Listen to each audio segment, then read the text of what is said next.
穿越这事儿来的总是蹊跷，大部分都是泥头车一撞就穿越了，而这位少年只是买个泡面的功夫，就莫名其妙来到了异世界。他现在所在的这个地方，从周围的建筑还有路人的打扮来看，分明就是中世纪的样子。这里的种族也是五花八门。仰头一看天空，有个漂亮的小姑娘，商宝手里拿着个镶宝石的三角形徽章走过，她一跃又一跃地跳过屋顶。对于一个经常追动漫的人来说，来月卯觉得自己这次大概能翻身做主了。话说得慢，事情来得快，机会突然就来了。有个孩子摔倒了，正遇到危险，来月卯赶紧使出了一个看起来很厉害的魔法，结果啥反应都没有。他就是个意外穿越来却一无是处的普通人。来月卯也发现自己可能真的一文不值了，他穿越过来连个小超能力都没有，真是雪上加霜。因为硬买个水果都成问题，钱不通用，最后还被店老板气得不行赶出来。他去了一家专门招待异种族的酒馆，结果不仅被赶出来，还不小心掉进河里。经历种种挫折的来月卯躲进了小巷子，开始检查自己身上的装备，就那么一部没信号的手机，还有桶方便面和一包薯片。但这都不是最关键的，来月卯就想弄清楚那个召唤他来的姑娘到底在哪儿。这时候听到了脚步声，来月卯还以为女神终于要降临了，结果没想到，等他睁眼一看，是3个地痞。这些地痞让来月卯把身上有价值的东西全都拿出来。就在这时，一位金发美女出现了，看来召唤他的人终于来了。来月卯就向那女人求救，但他万万没想到，女人只是叮嘱他要活下去。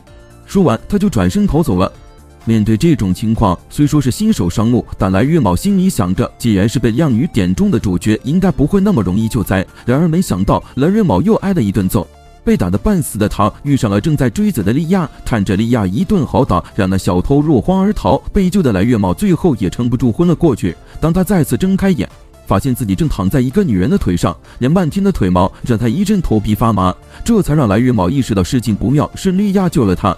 得知他在找那偷徽章的小偷，来月卯就决定帮忙一起找回来。那女孩告诉来月卯，自己的名字是沙提拉。尽管不知道这名字到底意味着什么，来月卯还是不停夸赞，直呼这名字好听极了。接下来他编了个失忆的理由，将自己穿越的经历含糊带过。可是他们在街头找了半天，小偷连个影子都没发现。来月卯感觉这么找根本没戏，于是就带着沙提拉去问问周围的人。可摊贩们嫌他们没钱不被义理，根本就不想搭理。正当他们挨骂时，之前救过的那女孩喊住了他们。原来那女孩正是摊主的女儿，摊主知道是他们救了自家小姑娘，立马态度180度大转弯。在摊主的线索下，他们找到了个破贫民窟，经过一番打探，终于知道了小偷可能的藏身之地。谨慎的来月卯让沙提拉守在门外，自己一个人先去里面探探。在昏黄的灯光下，眼前只有一遮的尸体泡在血里。接着来月卯还在惊愕中，还没等看清凶手模样就被偷袭了，就这么倒下了。沙提拉听见响动冲进来，也没逃过被害的命运。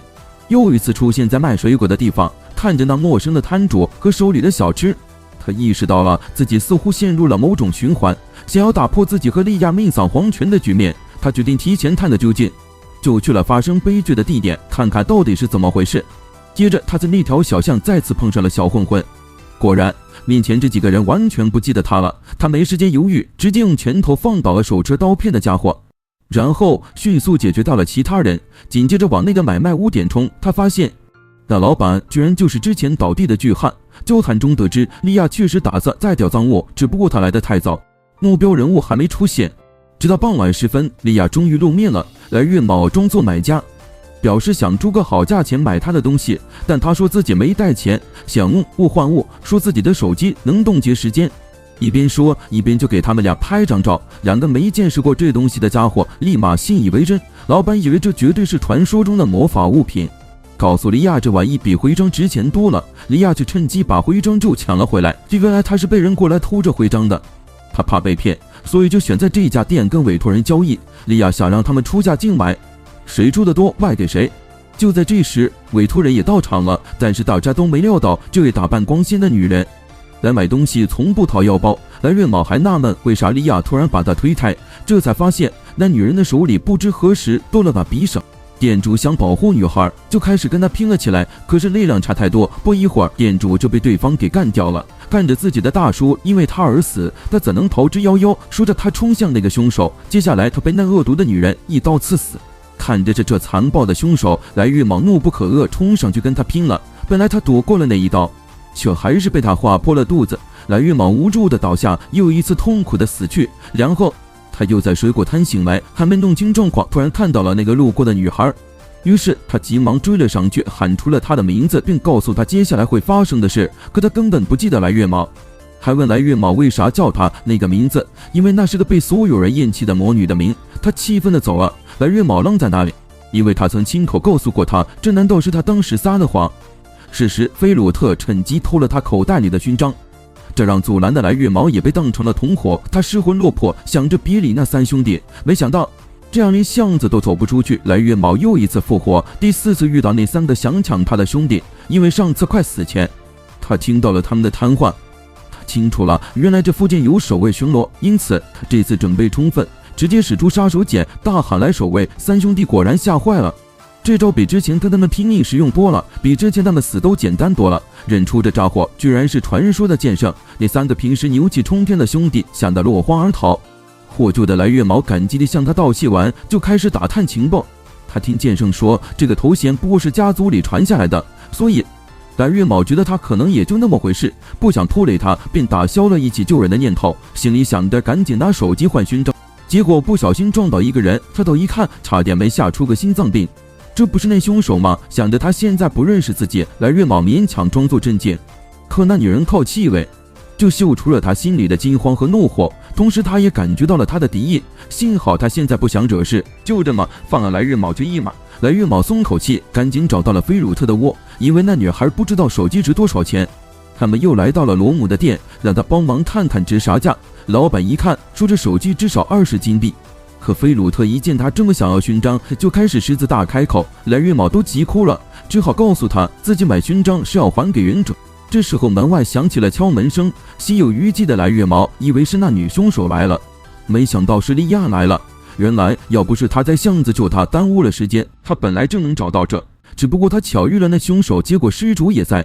女人二话不说就动手了。看到勋章的主人也来了，他毫不犹豫地出击。幸亏现在还没到5点，帕克还没到上班时间呢，但那女的显然准备充分，身上带着各种防身器材。帕克用强大的魔法把她的脚冰住了。危急时刻，那女的硬是把脚扯出来了，脚上血流不止，但她仿佛感觉不到疼，依旧向莉亚发起进攻。帕克因为小看了她的残忍，时间一到也遭了她偷袭。近战中法师肯定不是刺客的对手，不一会儿帕克就被打趴下了。看到这情况，大叔也拿起棍子冲上去帮忙，但实力悬殊太大，大叔也没坚持多久就倒下了。来月卯以为自己又得死了，于是急忙让旁边的小妹妹快跑，自己则去吸引那女人的火力，成功让小妹妹逃出战场。与稍微恢复些的莉亚合力，拖延了那女人一些时间。就在被抓住腿的危急关头，天上突然响起巨大的声音，莱奥天帅气登场。原来是听到小妹妹求救就赶来了。那女人特殊的装备和武器让莱奥天认出了她是帝国通缉的大危险人物猎场者。他把莱奥天视为满是血迹的猎物，这饥饿的肉食动物不会轻易退缩。莱奥天被逗笑了，然后让来月卯退后，让他当个帮手。李月卯看到这情况，赶紧提醒这女人是个怪物，别掉以轻心。但莱奥天根本不把这当回事，面对猎场者那凶狠的攻势，他直接迎了上去，接着一脚踹飞了他，娼妓不干了，质问他咋不用腰间的那把牛剑。莱奥天说那剑有自己的想法，不自己跳出来，说明对手还配不上，他的实力还没达标。但为了表示尊敬，他从地上随便捡把剑应付，随便一剑就把他武器劈了。来月卯担心他大意，赶紧提醒还有备用的刀，就算武器全没了，长剑也没停手，宁愿一起玩完也要拼了。来月卯也心里发毛，自己不会真打不过他吧？莉亚解释说，莱奥天压根没当回事，他只是在等莉亚好起来，因为一旦他用魔力，莉亚就治疗不了。换句话说，他一出手，别人都得卡顿。最后莉亚治好了，来月卯虽然迷惑，但还是大叫通知莱奥天这回真的动真格了，气场全开。然后就是普通的一击，来月卯君彻底佩服了。他不是说自己一般般，剑圣不过是传说，现在他这是展示实力呢。在莱奥天的协助下，这次大家都安全了，徽章也找回来了。来月卯终于任务完成，主线死了4次终于过了。来月卯也算是知道了他真名，可来月卯还没来得及报上自己名号，就因为伤太重晕过去了。就这样带着重伤的来月卯，莉亚把他带回去养伤。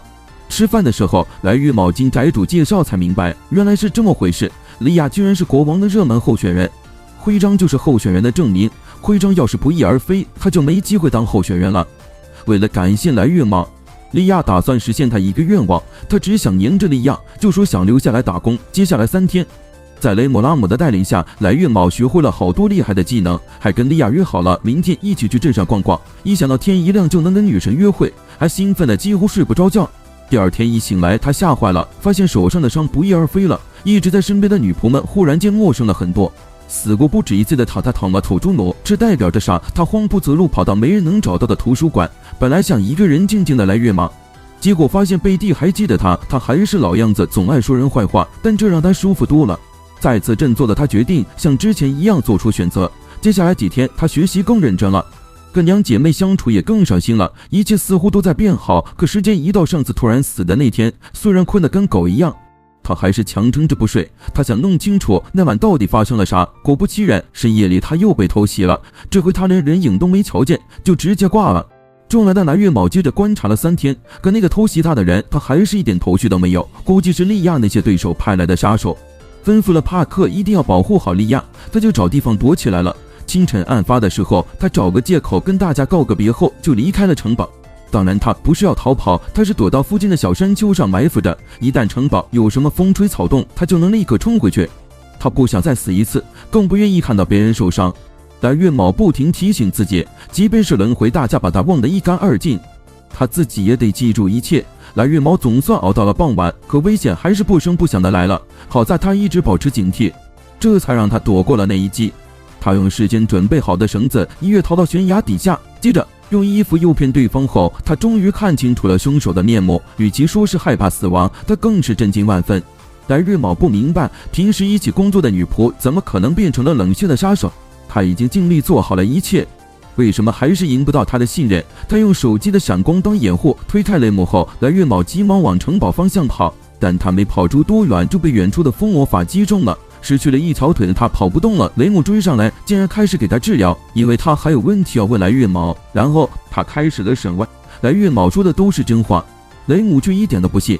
他其实已经感觉到了蓝月卯身上有股魔女的气息，但他还是装作一无所知。他看着那个伤害姐姐的仇人在家里晃来晃去，这对雷姆而言本就是一种折磨，尤其是利亚正处在王选的关键时期，蓝月卯这个满身疑点的家伙还死赖在这儿。绝望的蓝月卯这才明白，原来过去的所有好都只是他一人的美梦，都是他自作多情。他回忆起自己刚来到城堡时的点点滴滴，是这些人教会了他识字，还有一大堆各种各样的技巧。可雷姆对这一切都没印象。这下子蓝月卯彻底崩溃了，他不想自己独自一人记得这些，而其他人连他是谁都不记得。他在这个循环里已经失败了不止3次，或许下一次他就真没命了。与其做那些让人疑心的事，还不如想办法活过第5天。接下来蓝月卯提了的要求就是让他们别再操心他。最后在贝蒂的助手下，利用魔法图书馆的隐蔽性，蓝月卯总算是熬过了那一夜。随着新的一天阳光升起，他成功挺过了这关。他忍不住想，原来成功有时候这么简单。紧接着利亚急急忙忙拉着他进了一个房间，没想到他不在的时候，雷姆竟然神秘的死了。现在他成了头号嫌疑犯，面对众人的猜疑，他却说不出个所以然来。终于在贝蒂的保护下，他逃出了那个地方。无助之中，他想要重新开始，但是对死亡的本能恐惧让他犹豫了。到了傍晚，贝蒂居然找到了他，他说要遵守之前的约定，保护他的安全。蓝月卯提醒他，契约在早上就结束了。贝蒂倔强地说，他可没提过有期限这回事。他说他会帮他逃到领地外面去。就在握着贝蒂手的时候，蓝月卯突然改变了主意。原来他突然记起了什么，结果他终于想起了过去的事。在他受伤昏迷那会儿，他们就像贝蒂那样死命抓着他的手，还有在那些轮回里和他每一起的每一刻，他怎么也忘不了拉姆失去亲人时的哭泣。想要抛下他们逃跑的念头，蓝月卯发现自己怎么也做不到。这时候暴怒的拉姆也找到了他们。蓝月卯眼睁睁看着曾经的伙伴为了保护他变成了敌人，在这种情况下，贝蒂可能打不过拉姆。决心已定的蓝月卯不想让他吃亏，在生命的最后时刻，他终于鼓足了勇气，他做了那件他想做而又害怕做的事。然后他绕开贝蒂，走到了拉姆面前，他为自己之前的怯懦向他道歉，让他经历了那种绝望。虽然他知道没人懂他的话，也许以后也没人会记得，但他现在还是想告诉他，他曾经说过，就算轮回让所有人都忘了，他还是会记得要保护每一个人。他把自己的命运托付给了下一次的自己，只为再次见到那两姐妹。蓝月卯觉得这一切都值得。蓝月卯想，如果被人怀疑的话，很可能会被灭口。他努力工作到极致，确保没有一点差池。他甚至在人前故意做一些夸张的行为，就是想让人家觉得自己就是个有缺陷的人，耍点嫌疑。但他没意识到死亡的恐惧和自我厌恶已经让他快要崩溃了。幸好莉亚及时发现了他的异常，他温柔地安慰了他，可是这话却勾起了他过去的回忆，心里的委屈无处倾诉。哭泣的蓝月卯像个孩子一样，他还嘱咐找到的雷姆别打扰他休息。恢复过来的蓝月卯找到了贝蒂，因为上次宅主有提过雷姆的死背后有咒术的影子，知道了得亲身接触才能下咒这事儿，蓝月卯心里冒出了大胆的想法。他提议说要去镇上采购一趟，目的是为了揪出藏在村民里的凶手。他悄悄记下了每个碰过他的人的动作，标记完毕后赶紧去图书馆找那个女孩，告诉她他感觉自己好像被诅咒了，让她帮忙检查一下。好见他身上查成他身上感觉到了魔法的存在，为了避免重复造成的误会，他故意让村民们触摸他身上的不同部位。不久后，他锁定了咒印的确切位置，贝蒂帮他轻松解除了身上的诅咒。蓝月卯原本以为凶手会是个人，没曾想是那只看似无害的小狗。知道自己打不过的蓝月卯向两人说明了状况，他怕村里的孩子们也会像他这样中咒，于是他说服雷姆一起回村。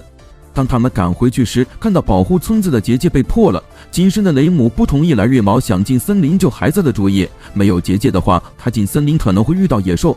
雷姆就问他和那些孩子啥关系，为啥不顾自己命去救他们？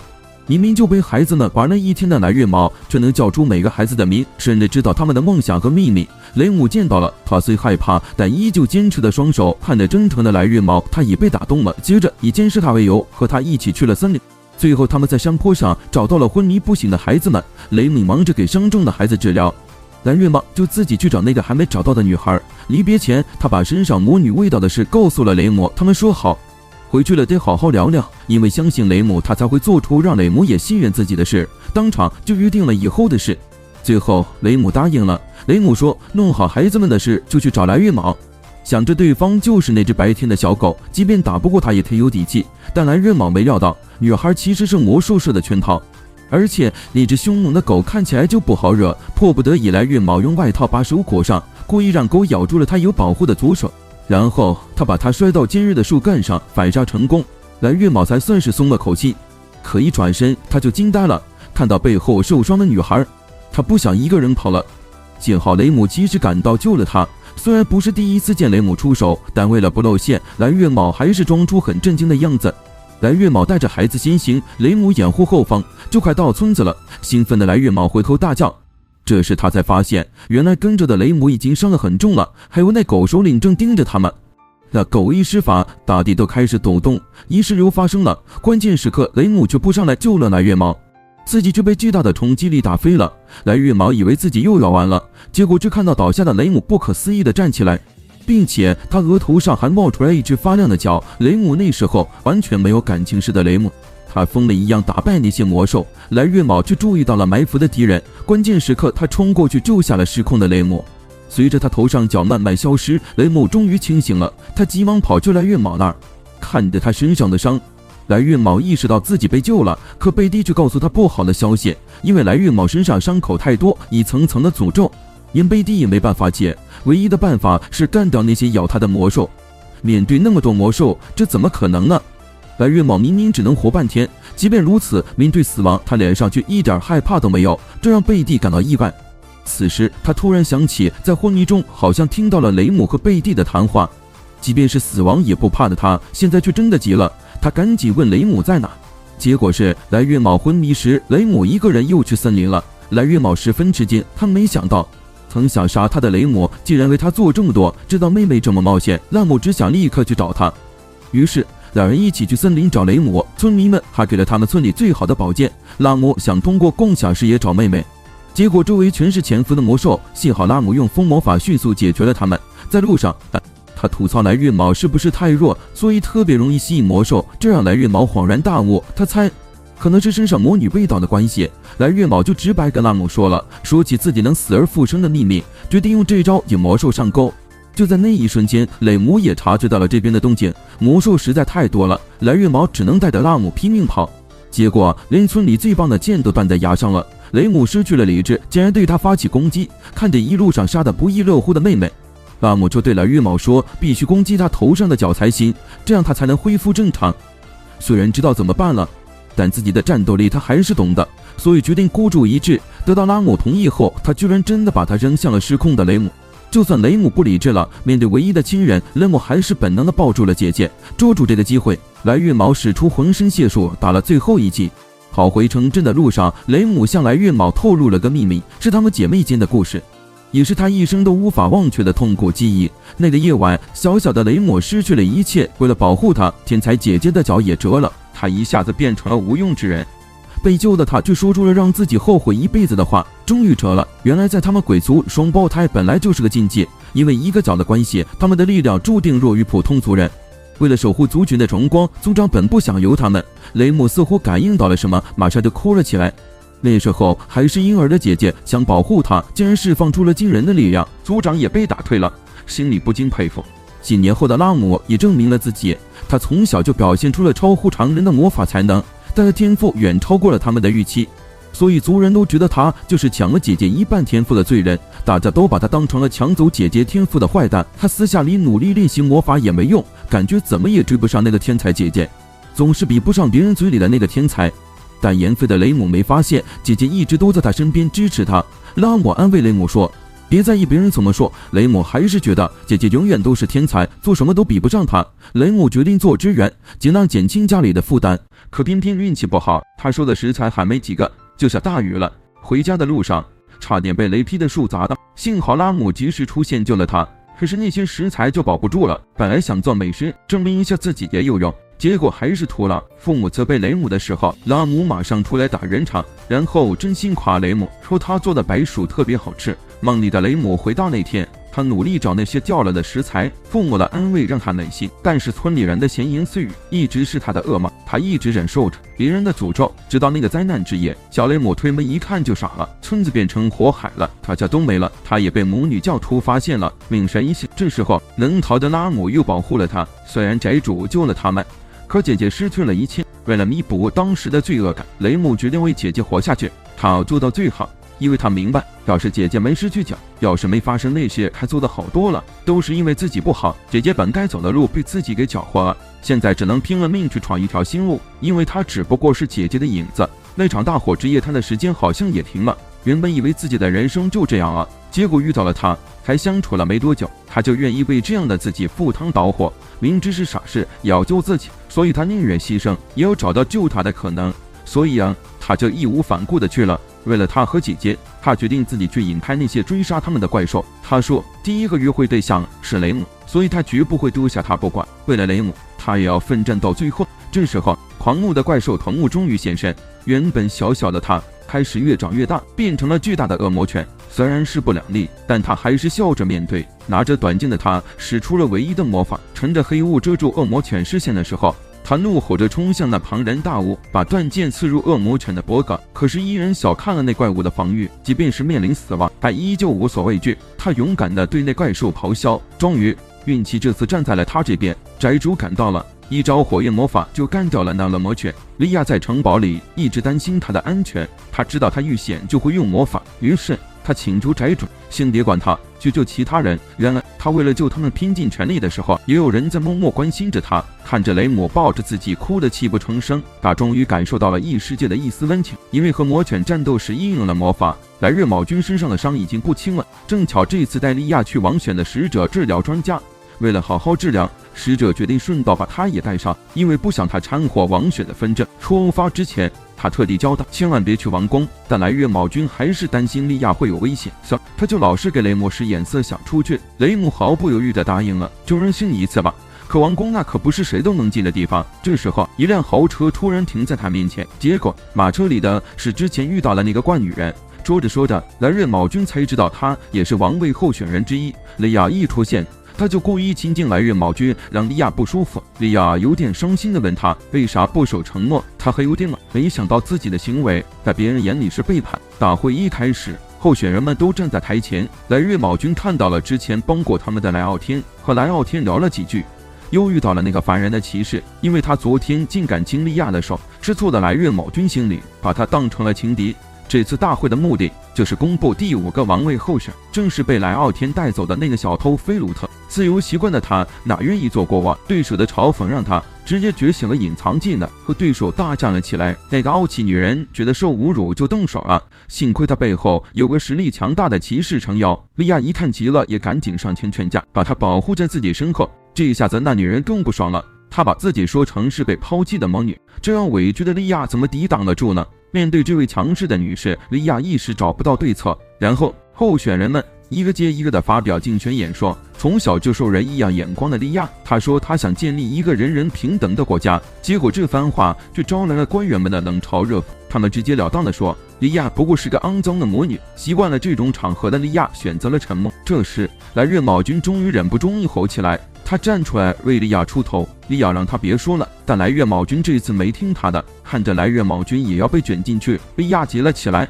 第一次生气的对他大喝一声，要救来月卯君于水火。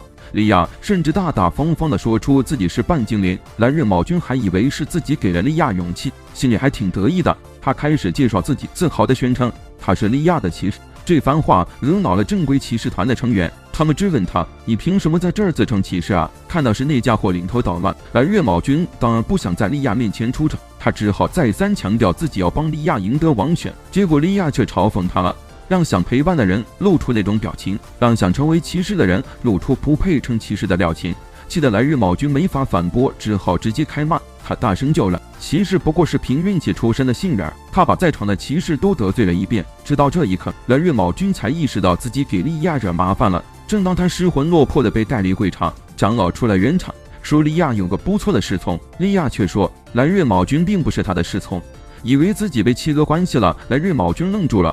这时会场出人闹哄哄，原来罗姆爷为了找菲鲁特，竟然独自闯进了会场，可偏偏这边高手如林，他一下子就被制服了。菲鲁特为了救这位一直照顾他的老人，只好勉为其难答应加入王选。他打算用参选的机会换取爷爷的自由。来月卯君这边也没闲着，该硬着头皮接受了尤里乌斯的挑战。就算用到抛杀这种下三滥的招数，还是没法弥补和对方实力上的巨大差异。一路挨打的来月卯越打越是心里憋屈，他甚至不听利亚的劝阻，又一次施展了法术。可他的绝招就这样被尤里乌斯轻轻松松一剑挡开了。尤里乌斯还挖苦他说，他这样的无能者不配待在利亚身边。看着来月卯明明已经2次违背了和自己的约定，这还说这一切都是为了他。利亚气得追问他为什么非要这么做。来月卯说不出真正的理由，没法辩解，他只觉得利亚不再信任他了。最后两人情绪不高，就这么分开了。后来是来月卯留在王都疗伤，可是那一天雷姆急匆匆地找上了他。原来按照库修的最新消息，他们之前住的城堡遭到了攻击，担心利亚安全的来月卯就想请他们帮忙，但作为王选的竞争者，库修当然不可能答应，所以第2天一大早他们就匆忙赶路回去了。但因为连续长途跋涉，地龙也累坏了，来月卯只能听雷姆的建议，在驿站停下来休息一晚。那夜失眠的雷姆来找他，来月卯明白他是因为担心姐姐的安全而睡不着，于是他开始安慰说有他在肯定没问题。最后来月卯在雷姆的睡眠魔法作用下睡着了，可是第2天醒来，他发现雷姆不见了。结果呢，来月卯沉睡中，雷姆居然悄悄一个人赶回城堡了。虽说信里写着有危险不让他回去，来月卯心急火燎，还是赶紧找了辆马车，但心里甚至开始想，是不是雷姆觉得他太不中用，才会丢下他一个人头先赶回去的。就在接近目的地的时候，地龙突然停住了，直觉告诉他前面有危险，最后不听奥托的阻拦，来月卯君还是坚持赶回去。可他突然发现面前出现了个神秘人，他还以为遇见鬼了呢。他一转身，发现自己已经被团团包围了，紧接着那人莫名其妙的给他鞠了躬就消失了。来月卯没时间多想，就继续往城堡冲。他在第2天早上终于抵达城堡外围，可眼前的村一般的寂静，原本善良的村民变成了一具具冷冰冰的尸体，孩子们也都没能逃过一劫。这惨状让来月卯担忧起先回去的雷姆，他抱着一线希望踏进了城堡。一路上，来月卯脑海里不断冒出各种不好的预感，但一想到一直信任的女孩可能没了，心里就难过极了。绝望的他继续往内走，他看到了已经没气息的拉摩，他跟着血迹找到了利亚的发室。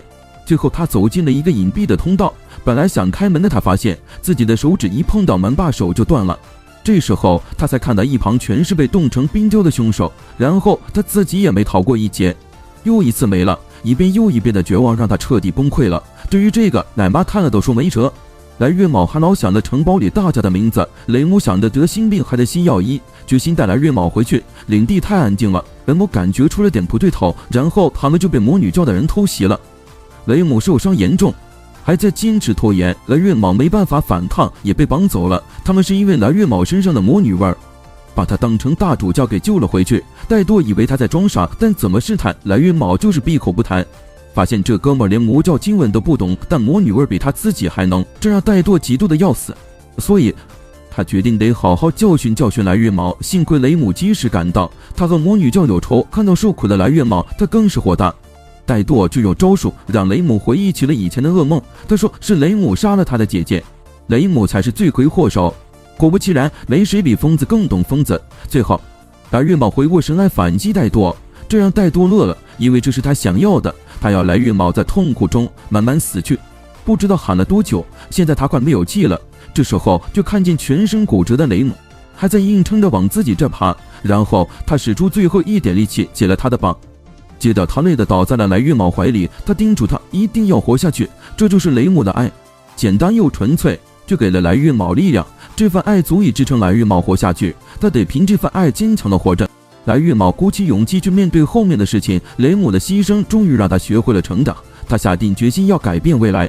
最后他抱着雷姆的遗体回到城堡，画面突然变了，来月卯复活后在王都到处受阻，于是他打算提前带着雷姆赶回城堡救人。他们原本绕路要花2天半，现在俩人直奔目的地的话，1晚上就能到城堡，这样一来他就有足够的时间去救助被魔女教抓的人。路上来月卯还在犯愁怎么把人都转移出来，正好遇到路边歇脚的商队，看到奥托为神游的羞辱发愁，他二话不说，接着他租下了奥托的车，然后把整个商队都包了，他让商队跟他一起回去接人。商队本来想拒绝，但是来月卯出的价钱太诱人。可是路过那棵大树时，来月卯突然觉得有点不对，因为他注意到和他聊天的大叔突然不见了，他以为大叔走神掉队了，所以他就问奥托，可奥托说那边根本就没人。这时候他才注意到旁边多了个怪物，车的也开始乱了。奥托告诉他，这么大个头还能飞的只有传说中的白鲸。这时来月卯突然想起，他们之所以绕路，是因为听说这附近有白鲸出没，真没想到提前1天出发还是遇上了。没想到啊，就这样还是碰上了白鲸，进来的车队也被搞得七零八落。来月卯这会儿既急又火大，紧接着一不小心差点就被白鲸吞了，幸好雷姆及时用锁链把他拉回来。看这么下去不行，雷姆就决心下车拖住白鲸。来月卯不想看着女孩子一次次冒险保护自己，所以他紧紧抱着她不放。可是雷姆告诉他，他生来就是为这一刻准备的，不管发生什么，他都会一直守护在他身边。来月卯愣住了，这个温柔的女孩无论经历多少次，都愿意为他这个弱小的人牺牲。来月卯清醒后急忙让奥托帮忙救人，但奥托不同意，他竟然开始抢夺方向盘。奥托作为准战神也火了，他一手就把来月卯按回座位，并且告诉来月卯，上次王国出征白鲸的时候，连前代剑圣都输了，他们俩就根本就是送死。来月卯虽然不清楚前代剑圣多强，但来傲天的实力他是见识过的。想到这，他还是决定放弃。这时他才想起雷姆其实也并不强大。可奥托去问他雷姆是谁啊，他们车队里没这个人啊。这话让来月卯气得一拳打过去。那时他还不知道，这就是白鲸可怕的地方，白鲸不仅吞人，还能抹出人的存在。不一会儿白鲸又追上来了，奥托想不明白为啥白鲸只盯着他们的车不放。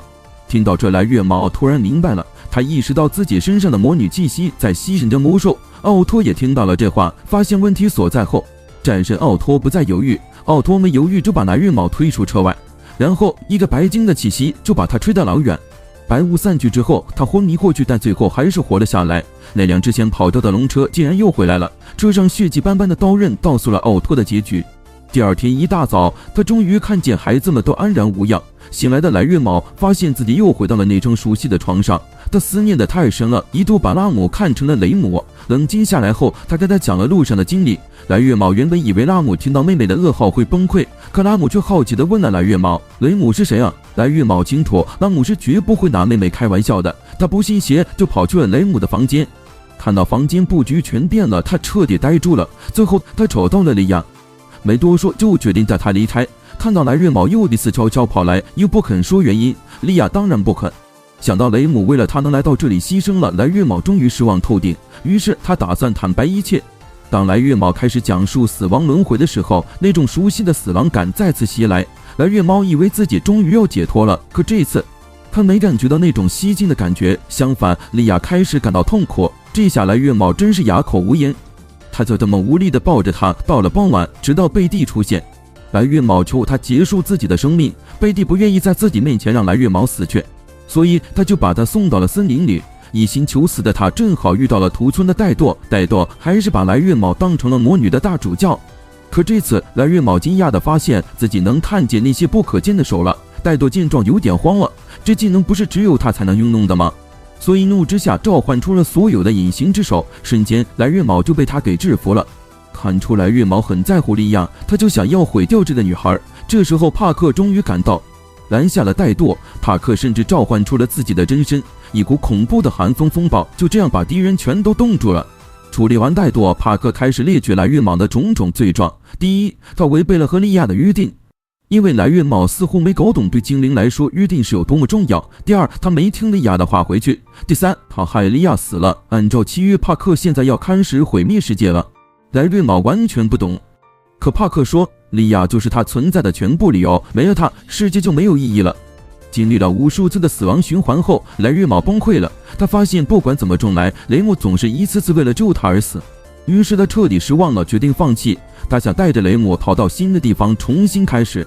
他请求雷姆和他一起走，这样的话他们就能一直在一起。可是这一次一直支持他的雷姆拒绝了，因为他知道来月卯选择逃避，他一辈子都不会开心。毕竟说到未来，他们应该是笑着聊的。来月卯不甘心，想再试试，可雷姆说了自己心里的真实想法。原来雷姆也想过和他一起的生活，他总是幻想着最基本的生活点滴，想象着俩人一起熬过生活的点点滴滴。想到他们在陌生城市里打拼的情景，这些想法虽然遥远，但他曾经认真的想过，他最大的心愿就是希望能先走一步。想象自己在床上握着来月卯的手，被孩子和孙子孙女围绕着，他会平静地告诉大家，雷姆一直都很幸福，然后他就能在来月卯的目光中安详离世。因为在雷姆最困难的时候，是来月卯的出现拯救了他封闭的心。此时全世界都不信任来月卯，就算来月卯自己都对自己失去信心，他依然相信他，相信眼前的这个男人可以改变世界。来月卯想不明白，为什么会有人喜欢一个像他这样的废柴，明明自己那么弱小，什么都做不好，雷姆却告诉他，他最喜欢来月卯摸他的头，他觉得这样就能感受到他的心意。他喜欢来月卯的眼神，虽然他通常很锐利，但他喜欢他的温柔，喜欢他对人柔和的目光。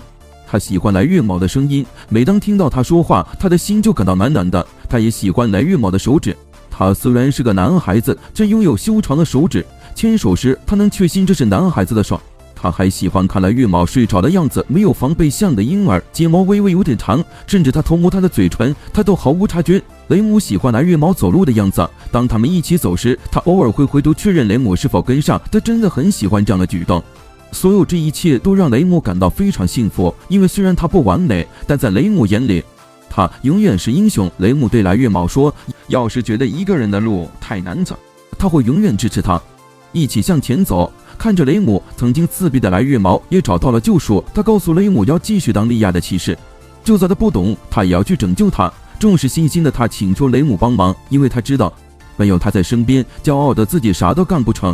虽然心里难受，雷姆还是答应了，因为他想看着来月卯变成最伟大最帅的英雄。在雷姆的鼓励下，来月卯终于找回了信心，振作起来，准备继续去救莉亚。观念转变，来月卯这次已经失败3次了，终于想到了救莉亚的办法，就是要干掉挡路的白金。所以他把收集的情报给了库尔修，他和雷姆一起加入了对白金的战斗。战场上，巨大的影子掠过树梢，曾让无数人闻风丧胆的白金终于出现。接着，雷姆带头用魔法攻击，看了他们勇敢的样子，连库奇修都愣住了。然后他下达了进攻的命令，在魔法炮远程消耗之后，他又发射了照明弹，点亮了夜空。这样一来，来月卯终于看清了这技术的真面目。他用身上魔女的气息做诱饵，把白金从天上引下来。库尔修用剑气攻击，不管距离多远，然后是一连串猛烈的炮击。面对这头凶猛的兽，他的防御力真的很强。竟然直接冲向领头的库尔修。事后，军里一个老头站出来了，大伙都知道家里有老人就像宝贝一样，有这么个老人真是太厉害了，老爷子真的是神了，硬是把剑扎进他身上，剑砍出了好几十米长的伤口。狼人团长也赶紧过来助一臂之力。然后呢，库修又来了一道超远距离的剑气，魔法小队的训练有素，一下子就对准了伤口，又攻击了一番。看着天上爆炸的巨响，来月卯知道这下稳了。雷姆却跟他解释，白金身上的白毛能抵御魔法，所以之前的魔法攻击其实并没多大效果。好在有老爷子这个真正的高手在，他甚至跟狼人团长上演了空中飞人的戏码。不过白金也因为痛恐进入了疯狂状态，剩下的那只眼睛通红，让大家都看不清楚了。接下来呢，他发出了能吞噬一切的恐怖攻击。苦秀及时用风魔法把那些雾气吹散，但还是有好几十个人被吞没消失了。可后呢，白金在天上发动了音波攻击，普通士兵根本挡不住，甚至痛得开始自残。还好专来的治疗及时救治。来月卯知道伤员多会耽误时间，于是决定去引白金的注意，给治疗争取治疗时间。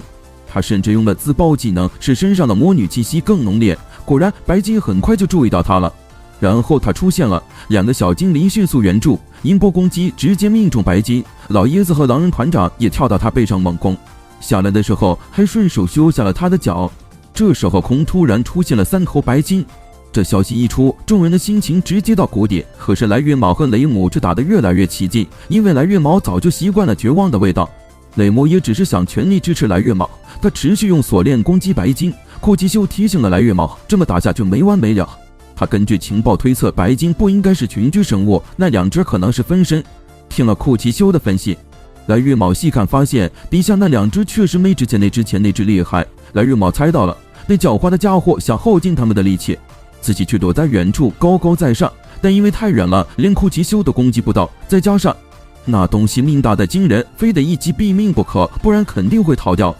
这时候来月卯灵机一动，想到了巨树，马上就把自己的计划说了出来。一下子众人都被他的想法吓了一跳。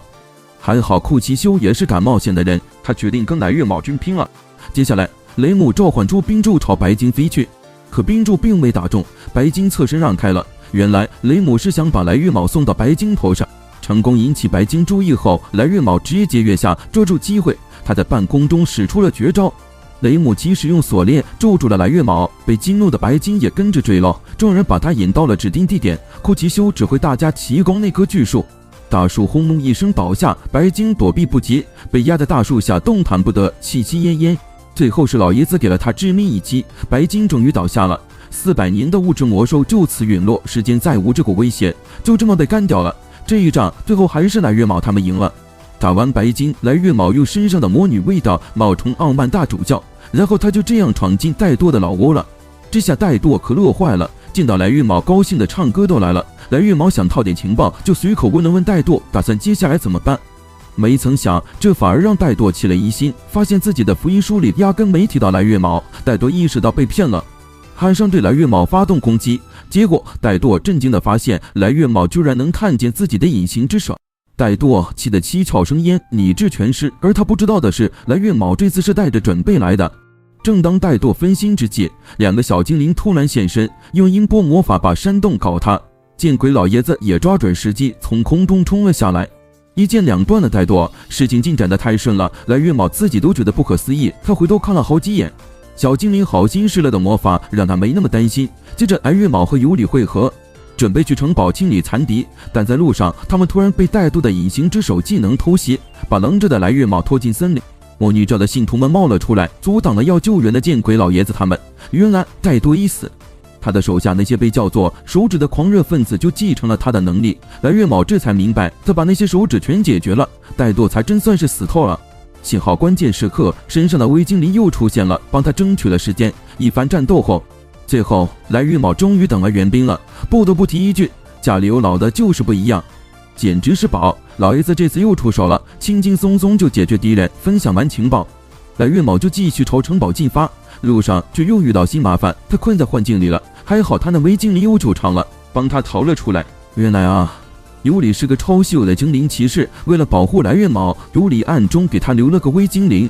是幻术的人鱼灵居然是拉姆，拉姆还误会来月卯带人是来攻城的。经过来月卯的耐心讲解，阿姆终于明白是误会一场，不过他还是不打算轻易放过他。他这么说，巴鲁斯肯定还是艾米莉亚大人的跟班。来日卯君想了想，就默认了这么一回事，这让旁边的老爷子都觉得挺新鲜。到了村子，来日卯召集村民说怪兽要来了，让大家赶紧坐马车到安全地方避难。村民们就坚持说是利亚惹的祸，认为是半精灵在领地里才招来的灾难。听着村民的质疑声，来日卯心里不是滋味，他才明白自己邀请利亚的自私。还好拉姆站了出来，以领主的身份说服了大家。事情过后，来日卯才从小女孩那儿知道利亚昨天也来过这儿，他也想让村民撤离，可谁也没信他。来日卯有点担忧，善良的利亚会不会因此难过？拉姆告诉他，就算瑞佐是不管，他整夜加固了村庄的结界。在马车上，莲娜突然动手打了个村民，原来他是魔女教的奸细，在奶妈的逼问下，连教徒疯了似的直接自爆了。隐藏的教徒们开始陆续暴露，村里立刻乱成一锅粥，伤亡惨重，老爷子也在混战中被暗算了，伤得不轻。这种紧要关头，又来了个奇怪的手指，情况危急。来月卯掏出了怠惰的福音，准备引敌人远离，但让尤里带着老爷子先找奶妈治伤，自己则把那手指引进了森林。逃跑时，他还拿走了一个结界的魔石，然后利用森林里的魔兽完成了反击。靠着手里的魔石，他也安全了。这样一来，就只剩下最后一个手指了。就在此时，利亚也赶到了。来月卯担心利亚孤军奋战，想过去帮忙，被奶妈拦住了。贝娜告诉他不要小瞧利亚，魔女长得跟利亚一模一样。信徒们更疯狂了。可惜帕克还没下班，所以呢，他们没意外的变成了冰棍。终于，所有的手指都被干掉了。利亚看到来月卯君，眼泪掉了下来。来月卯正想说点什么，他的身体突然不对劲，然后他疯了似的跑进森林。此刻他心里只想远离所有人。但奶妈和尤里很快追上了他们，问他怎么了。原来他被怠惰大主教附身了。来月卯还有一丝意识在拼命反抗，但他知道自己快控制不住了，心里只盼望着这么一直下去肯定是没戏的，所以呢，他就绝望的求尤里直接了结他。可是尤里已经把他当兄弟，怎么也狠不下心。来月卯只好求奶妈来阻止他。他明明拼了老命，胜利似乎触手可及，结果就是这番光景。这个绝望可能只有来月卯懂。看他那么痛苦，尤里也是五味杂陈，甚至忍不住跟奶妈急了。奶妈本来也够难受的，一听这话更是火大。他本来是来救人的，现在却得对自己人下手，对他来说已经够折磨人的了。但这是来月卯的最后心愿，他也没辙了。看着两位好友如此为难，尤里决定还是自己来。就这样，来月卯又回到了起点。他告诉大家，死了的怠惰能附在信徒身上的事。尤里分析，那些手指就是怠惰的后背体。他决定得先干掉森林里的手指，然后再跟怠惰决一死战。他把利亚和村民都送走了。来月卯在山顶上找到了负责联络的狂热信徒，只有知道了手指的藏身之处，来月卯才能一个个击溃他们。根据来月卯画的地图，狼人头领很快就干掉了那些狂热信徒。另一边，小精灵也带队回来了。倒霉的奥兔也被当做了战利品，被带回来了。这下森林里的手指总算清理干净了。接下来，来月卯又找到了还没察觉的怠惰，他假装受魔女指引，想要归降。这份虔诚差点把怠惰感动哭了。就这个机会，来月卯君就套出了他们的真正目的。原本呢，他打算用利亚混血的身子做个容器，他们想试试看能不能把魔女请到咱们这个世界上来。来月卯君知道真相后就不再隐藏了，趁着对方分析，来月卯君快速召唤出地龙偷袭，这下子成功激怒了他。他直接动用了怠惰的力量，用无形之手反击，但来月卯君有透视能力躲开了，然后告诉怠惰，这是魔女赐予他的力量。还有他身上的魔女气息就是证据。这番话彻底让怠惰理智全无，怒气冲冲地追到来月卯以前跳崖的地方。接下来尤里一跃而下，他的确是王国顶级的骑士，一剑就挡下了那出其不意的攻势。怠惰这下子真的崩溃了，他以为自己的无形之手出问题了。原来尤里听了来月卯的计划，用魔法让两人共享了视线，这样来月卯就成了他最锐利的双眼，尤里就是那最犀利的剑。在默契的配合下，他们终于把怠惰给斩了。怠惰又故伎重演，又一次寄生在来月卯身上。但来月卯吃过一次亏后，也预料到了，他直接透露了自己死而复生的能力。这一下，怠惰终于得偿所愿，终于见到了心心念的魔女。然而没想到，却被狠狠地甩开，直接被扇飞了出去。怠惰不明白，他为魔女付出了那么多，却被无情地抛弃了。来月卯以为一切都结束，回到了村子。奥托却告诉他，为了多挣点钱，商队里竟有人在农车夹层里偷藏了火魔石。一旦火魔石爆了，那威力能把一切都炸没。可之前撞人的时候，车主居然给忘了取下来。他们刚查出来那车正是莉亚和孩子们坐的那一辆，这一下子蓝月毛吓得不轻，他二话不说掏大钱请奥托帮忙追。可在路上他又碰上医院女儿留下的怠惰，危急关头，蓝月毛想起了那本他当成魔女预言的书，就这样他用自己的血怠惰的死亡日期，这才真正让这个痴迷的怠惰信徒消失。蓝月毛继续追赶，最后也追上了莉亚他们的车队。一想到这一路上与那女孩的所有时刻，他救女孩的决心就更强了。来不及多思考，他就直接冲向莉亚的龙车，看到女孩的目光，他心头不禁一荡。然后蓝月毛赶紧把车上的火魔石取了下来。莉亚问起来，他连解释的时间都没有，只告诉莉亚他只是想帮忙。之后他就急匆匆地离开了。他战斗力其实不怎么样，只能一次又一次拼命去保护自己爱的人。伴随一声巨响的爆炸，这场战斗也算是险中求胜。就这样，第一季的故事画上了句点，不知第二季他们又会有怎样的冒险呢？